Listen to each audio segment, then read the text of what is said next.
Hello guys, welcome to back pod with Hardeep channel. And आज के इस वीडियो में हम समझेंगे यूनियन क्या होता है, क्यों यूज करते हैं और स्ट्रक्चर से ये कैसे अलग है।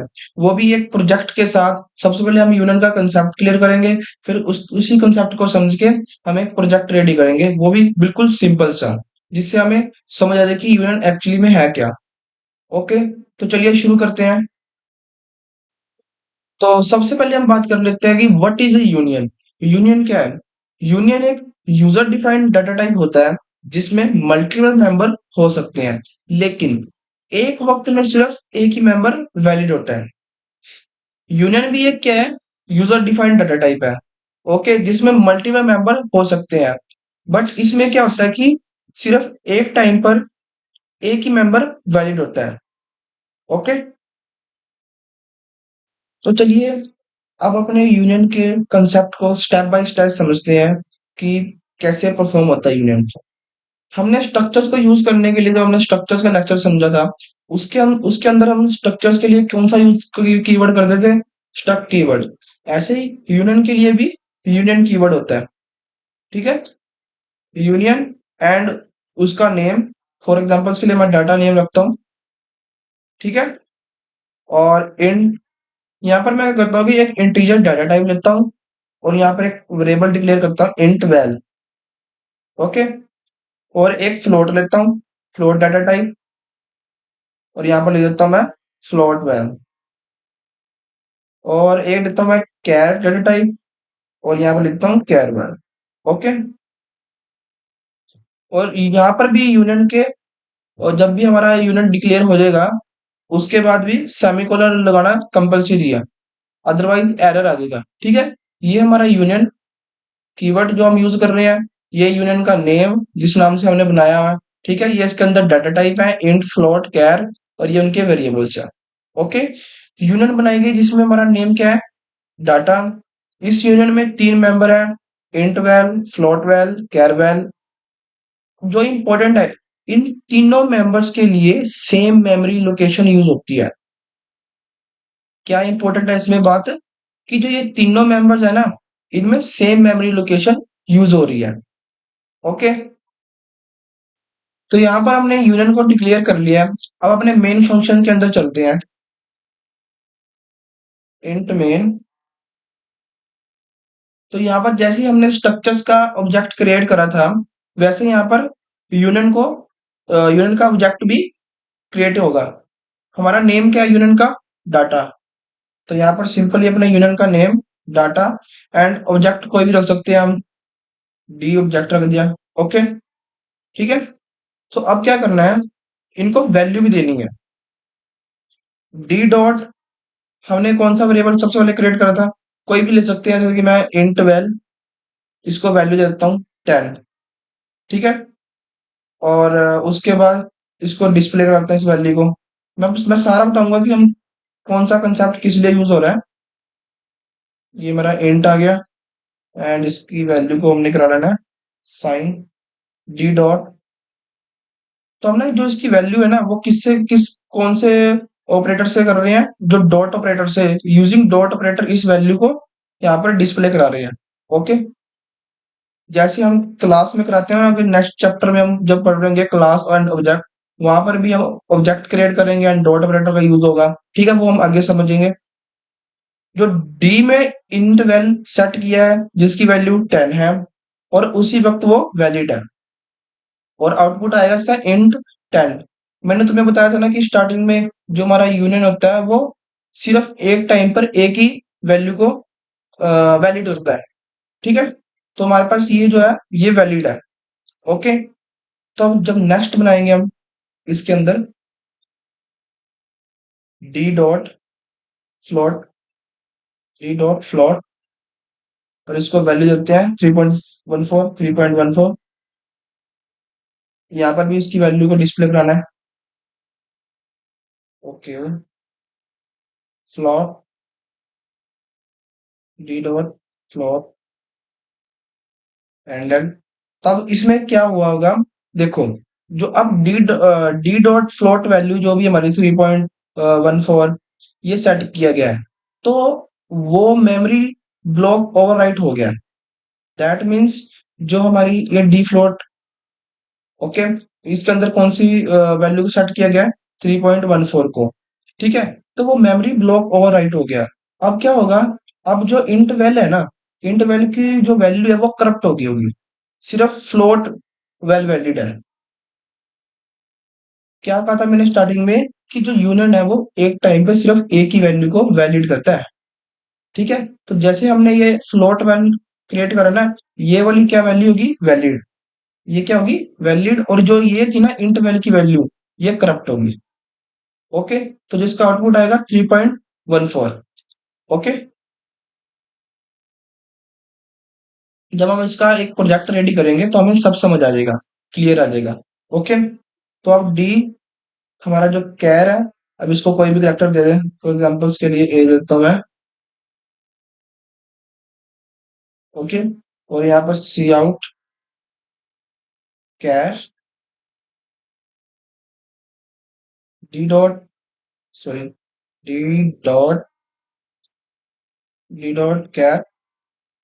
अब यहाँ पर क्या होगा, अब किसकी वैल्यू करप्ट होगी, जल्दी से कमेंट करो कि किसकी वैल्यू करप्ट होगी, यहाँ पर भी करप्ट होगी वैल्यू। जब हमने कैर वैल्यू कैरवैल जो डी डॉट कैरवैल है इसको एक करेक्टर पास करा, तो अब क्या होगा, अब किसकी वैल्यू करप्ट होगी, फ्लोट की या इंटरवल की, जल्दी से कमेंट करो।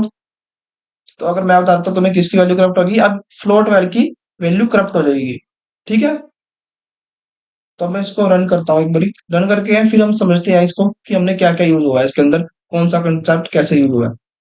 इसको रन करते हैं simply, G plus plus union union dot CPP, okay. तो endl was not declare in this scope, ये कुछ एरर आ रहा है। तो इसमें ना मैं एक चीज गलती कर चुका हूँ, मैंने कोड तो सारा लिख दिया, बट एक चीज लिखी ही नहीं, ऊपर ना हैशटैग इंक्लूड फाइल,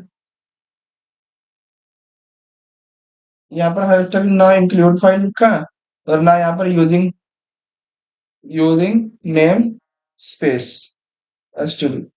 इसके बगैर तो हमारा कोड रन ही नहीं हो सकता। तो अब ये कोई एरर नहीं आएगा, उसको दोबारा रन करते हैं एक बारी। तो अब ये चल गया, तो मैं इसको बड़ा कर देता हूँ। तो मेरे पास जो इंट वैल्यू है वो 10, फ्लोट 3.14 एंड करेक्टर ए, ठीक है। अगर अभी भी तुम्हें समझ नहीं आया, तो अब मैं पूरा दोबारा कोड को एक बारी समझाता हूँ कि ये कैसे काम कर रहा है, ओके। तो अब इस सारे कंसेप्ट को दोबारा समझते हैं। यूनियन में एक वक्त में सिर्फ लास्ट असाइन वैल्यू वैलिड होती है।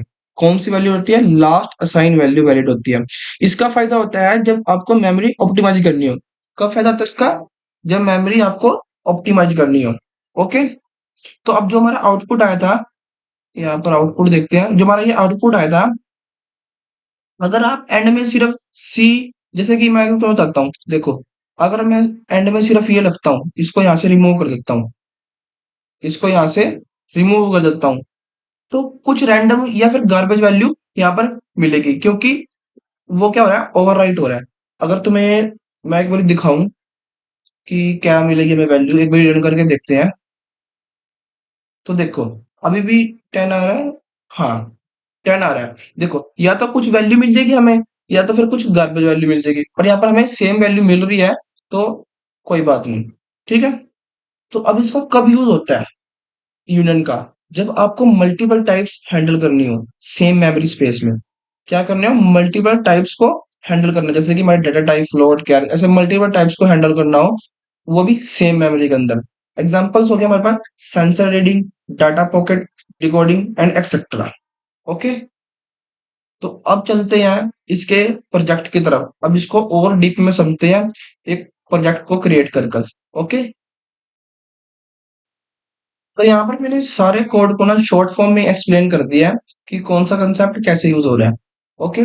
तो अब क्रिएट करते हैं एक प्रोजेक्ट अपना सिंपल सा एंड बेसिक सा, यूनियन यूनियन को समझने के लिए, जिसका नाम है सेंसर रीडिंग, ओके। यहाँ पर मैं लिख देता हूँ, यूनियन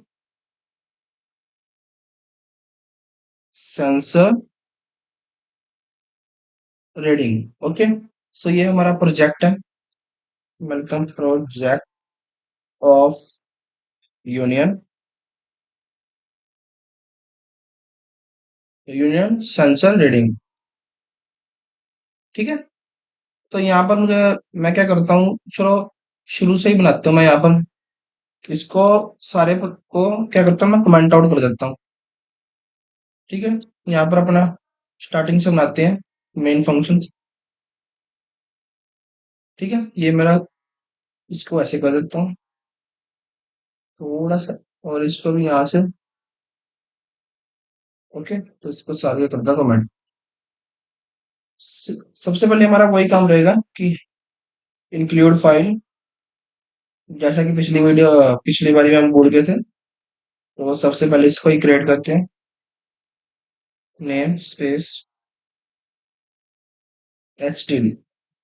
ओके, तो अपना यूनियन क्रिएट करते हैं, यूनियन कीवर्ड लगाया, एंड उसका नाम क्या रखा हमने, सेंसर रीडिंग, सेंसर रीडिंग। और इसके अंदर हम तीन चीजें लेंगे। यहाँ एक यूनियन बनाया गया है जिसमें तीन मेंबर्स हैं। फॉर एग्जांपल्स के लिए फ्लोट, फ्लोट में हम ले लेते हैं टेम्परेचर। क्या लेते हैं हम, टेम्परेचर ले लेते हैं, टेम्परेचर। एंड एक फ्लोट और लगा लेते हैं डेटा टाइप, उसके अंदर लेते हैं हम वोल्टेज। हम ये सारी फ्लोट में ही ले रहे हैं। ओके, और एक फ्लोट और लगते हैं डेटा टाइप, जिसके अंदर हम लगते हैं करंट। तो यहाँ पर क्या हो रहा है कि हमने यहाँ यूनियन बनाया गया है, जिसके अंदर क्या है, तीन मेंबर्स है। ठीक है, यूनियन का मतलब है सब मेंबर एक ही मेमोरी लोकेशन शेयर करते हैं। सो अगर हम एक मेंबर्स की वैल्यू सेट करते हैं, बाकी ओवरराइट हो जाते हैं। दैट मीन्स अगर मैंने इसकी वैल्यू सेट करी तो ये दोनों ओवरराइट हो जाएंगे, अगर इसकी करी तो बाकी सारे ओवरराइट हो जाएंगे। ठीक है, तो यहाँ पर हमने यूनियन को डिक्लेयर कर लिया है। अब चलते हैं अपने मेन फंक्शंस के अंदर। इंट मेन, सॉरी यहाँ पर एक पैरेंथेसिस, उसके बाद ये करली ब्रैकेट। ओके, तो वही हमारा यूनियन का नेम। यहाँ पर इसको मैं कॉपी कर लेता हूँ और यहाँ पर करता हूँ पेस्ट। ऑब्जेक्ट क्रिएट कर लेते हैं फॉर एग्जांपल्स के लिए एस। ठीक है, तो अब क्या करना है, सी आउट, क्या करना है, यूजर से टेम्परेचर लेना है और उसको डिस्प्ले कराना है। एंटर सी आउट, एंटर टेम्परेचर,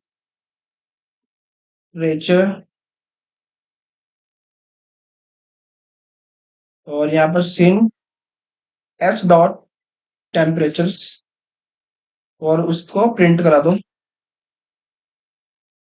टेम्परेचर। मैं तुम्हें बताऊंगा कि ये प्रोजेक्ट हमें क्या करता है। ठीक है, एंड में बताऊंगा मैं। अभी यहाँ पर हमें कोड पर कंसंट्रेशन करना है कि कोड कैसे वर्क कर रहा है। और यहाँ पर करते हैं फॉर एग्जांपल्स के लिए, यहाँ पर मैं सी ले देता हूँ। ठीक है, और इसको यहाँ पर एंडर नेक्स्ट लाइन के लिए, तो ओके। और ऐसे ही हमने क्या करना है, अब देखो, सबसे पहले इसको समझ लेते हैं फिर आगे चलते हैं। यहाँ पर क्या हो रहा है कि जो हमारा आउटपुट है वो सही आएगा, क्योंकि अभी तक सिर्फ टेम्परेचर सेट किया है। क्या किया है, टेम्परेचर सेट किया है, एक ही चीज को सेट किया है, हमने तीनों को सेट करना है। जब हम तीनों को सेट करेंगे तो थोड़ा सा कॉम्प्लेक्स होगा। ठीक है, अभी तक हमने क्या करा, टेम्परेचर सेट करा है। अब क्या करेंगे हम, सी आउट, एंटर वोल्टेज, इधर से वोल्टेज भी एंटर करवा लेते हैं, और यहाँ पर सिन एस डॉट वोल्टेज, और इसको प्रिंट करा लेते हैं। तो यहाँ पर क्या करते हैं, प्रिंट कराना है हमने। ठीक है, तो voltage, voltage S dot voltage, और यहाँ पर भी लिख देते हैं सी। सो सेल्सियस में ऐसे कुछ होता है। ठीक है,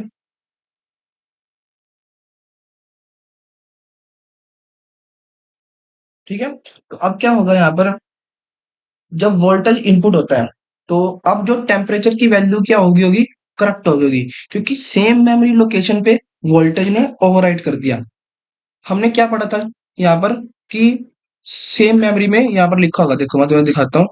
यूनियन बनाई गई थी जिसमें, तो यहाँ पर कहते हैं देखो, इन तीनों मेंबर्स के लिए सेम मेमोरी लोकेशन यूज हो रही है। क्या हो रही है? Same memory location. ऐसे ही यहाँ पर हमने तीनों मेंबर डिक्लेयर करे, यहाँ पर सेम मेमोरी लोकेशन यूज हो रही है। तो जब हमने एंटर वोल्टेज ली यूजर से, तो क्या हो गया, जो टेम्परेचर की वैल्यू थी वो करप्ट हो गई हुई, क्योंकि सेम मेमोरी लोकेशन पे वोल्टेज ने क्या कर दिया, ओवरराइट कर दिया। ओके, तो ऐसे ही हम करंट को भी प्रिंट करा लेते हैं। तो यहाँ पे लिख देते हैं, इसको मैं यहाँ से कॉपी कर देता हूँ, और यहाँ पर लिख देते हैं करंट, करंट, और यहाँ पर लिख देता हूँ एस डॉट करंट, यहाँ पर भी एस डॉट, एस डॉट। ठीक है, तो अब क्या होगा, और जब करंट लिया, जब हमने यूजर से क्या लिया, करंट लिया, फिर से ओवरराइट हो गया, एंड में सिर्फ करंट की सही वैल्यू प्रिंट होगी। मतलब कि क्या रहा है कि एक टाइम पे एक ही वैल्यू वैलिड होगी। जब हमने ये एक प्रिंट कराया, एंटर ली वैल्यू, तो ये वैल्यू बिल्कुल सही, ओके थी। जब हमने ये कराया, एंटर वोल्टेज ली, तो किसकी वैल्यू करप्ट होगी, टेम्परेचर की, क्योंकि ये सेम मेमोरी लोकेशन पे वोल्टेज ने क्या कर दिया, ओवरराइट कर दिया। ठीक है, जब हमने करंट एंटर कराया, तो इन दोनों की वैल्यू करप्ट होगी। ठीक है, क्योंकि वहां पर करंट ने ओवरराइट कर दिया। ठीक है, तब इसको मैं रन करता हूँ, हम इसके बाद इसको और डीपली समझेंगे। ठीक है, ओके, कहीं से सेमीकोलन मिसिंग है, where is semicolon missing. Okay, हाँ, यहाँ पर सेमीकोलन मिसिंग है। ठीक है, तो इसको दोबारा चलाते हैं। एंटर टेम्परेचर, टेम्परेचर जैसे कि लग सकते हैं मैम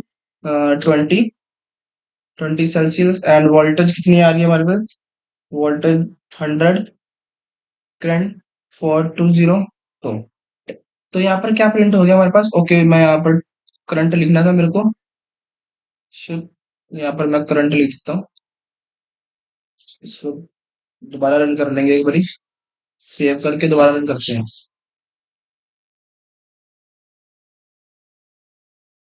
टेम्परेचर कितना है, 20, वोल्टेज 100, करंट 420। तो हमारे पास एंटर टेम्परेचर्स, वोल्टेज और करंट। अब इसको समझते हैं कि इसमें रियल वर्ड क्या यूज हुआ है, हमने इस प्रोजेक्ट से क्या समझा, अब वो समझते हैं। तो इस प्रोजेक्ट से हमें क्या सीखने को मिलता है, यूनियन का काम होता है मेमोरी सेव करना। जब आपको पता हो कि एक टाइम पे सिर्फ एक ही वैल्यू यूज करोगे, जैसे सेंसर रीडिंग, तो इस कोड में सिर्फ लास्ट एंटर्ड वैल्यू ही वैलिड होती है, बाकी सारी ओवरराइट हो जाती है। अगर मैं एक और इसके बाद कुछ भी वैल्यू अगर लेना चाहूँ, तो मेरी ये तीनों वैल्यू ओवरराइट हो जाएगी, जो लास्ट वैल्यू होगी वो ही सिर्फ वैलिड होगी। ओके, तो इस इसका रियल लाइफ यूज क्या है, एक स्मार्ट डिवाइस जिसमें सेंसर है, लेकिन हर वक्त या तो टेम्परेचर आता है, या वोल्टेज, या करंट। तो मेमोरी बचाने के लिए हम यूनियन का यूज करते हैं। ओके,